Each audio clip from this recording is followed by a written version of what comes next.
पुरानी नई मशीनें पड़ी होती है घर पर और उसको चला रहे होते हैं, नई मशीन ले लेते हैं, आवाज़ें बहुत कर रही होती है, भारी बना रहा होता है। किस वजह से मैं आपको बताता हूँ। सिलाई मशीन इस्तेमाल करने वाले बहुत ज़्यादा परेशान होते हैं। दो बड़े नुक्स, एक मशीन आवाज़ बहुत करना, एक बहुत भारी चलना। किस तरह से, ये देखें, बहुत ज़्यादा आवाज़ कर रही है मशीन और चलाने में भारीपन बहुत आ रहा है। अक्सर ऐसा होता है, पुरानी नई मशीनें पड़ी होती है घर पर और उसको चला रहे होते हैं, नई मशीन ले लेते हैं, आवाज़ें बहुत कर रही होती है, भारी बना रहा होता है। किस वजह से मैं आपको बताता हूँ। देखिए, मशीन के इधर जो शटल, ये नाल है, ये मशीन के शटल सिस्टम, नाल सिस्टम जो होता है, इधर हो जाता है धागा जमा हो जाता है। धागा जमा होने की वजह से मशीन हो जाती है भारी और जाम भी चलती है। स्क्रू खोल देना है, ये दोनों स्क्रू आपके बाहर निकाल देना है, आपने भी बाहर निकाल देना है। कचरा जमा है, धागे का रुआं, इनको आपने साफ कर देना है। बाहर निकालेंगे ना, अब मैं आपको एक बहुत अजीब सी चीज दिखाता हूँ। आपने खोल देना है, ये रिंग हटाना है, ये रिंग हटाएंगे हम।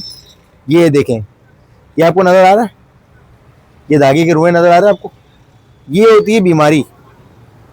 ये देखें, ये इसको आपने किसी ब्रश की मदद से बिल्कुल क्लीन कर देना है। खुलने के बाद जब मशीन को हम चलाएंगे,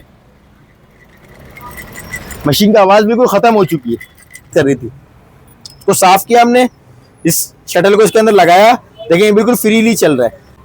ये देखें, ये कट वाली साइड ऊपर होनी चाहिए, इसके जो ये स्टॉपर होता है, लॉक रिंग होता है, इसको रखना है इधर, स्क्रू को इधर लगाना है टाइट। मशीन की नीडल को करना है अपने ऊपर, ये इस डायरेक्शन में, ये नाल शटल को दोबारा से बिठा देना है। ये देखें, ये होल से होल मैच होना चाहिए। अच्छा, नाल को फिट करने का भी एक तरीकाकार होता है। क्या होता है, ये स्क्रू आपने लगाया इधर, ये दूसरा स्क्रू आपने इधर लगा दिया।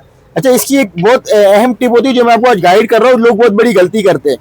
देखिए, कभी भी एक स्क्रू को फुल टाइट नहीं करना, दोनों स्क्रू को बराबरी से टाइट करना है। थोड़ा उसको टाइट करना है, थोड़ा इसको टाइट करना है, थोड़ा इसको टाइट करना है। ये देखें आप, अब इसको फुल टाइट अप करना है।